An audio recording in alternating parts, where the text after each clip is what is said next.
तमामु वहशत जहिड़ी शइ सरेआम इन्हनि खे ॾंडो कजे, सरेआम इन्हनि खे फांसी ॾिजे।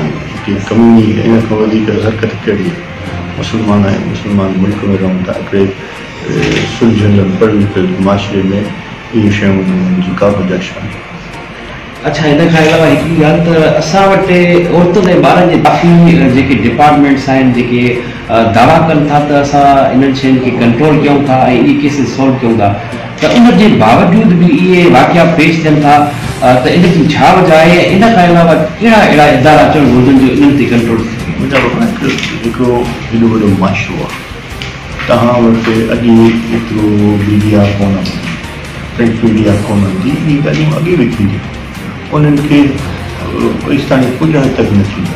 तव्हां प्रिंट मीडिया जा हाणे थिए थो, पर जे चऊं त बाबा एॾे वॾे अवामनि में हिकिड़ा करोड़नि जी तादाद में अवाम आहे, उन में तव्हां चओ त हिनखे बाक़ाइदे कंट्रोल कोशिशि त सभु हले थी पई हिन कंट्रोल करण जी। को बि मां था सम्झो त हिन पाकिस्तान जे सरज़मीन ते को बि इन शइ खे बर्दाश्त न कंदो। अच्छा, इहो रमज़ान शरीफ़ जो भंडारो महीनो बि हले थो, त इन में काफ़ी मुस्लमाननि जे साथ रोज़ा बि फर्ज़ आहे, इन हवाले से अवां जो जेको आहे सो छा चवणु आहे भंडारे महीने जे हिसाब सां? रमज़ान जो महीनो बरकतुनि जो महीनो, जेतिरी वधीक करे सघो बेहतर आहे।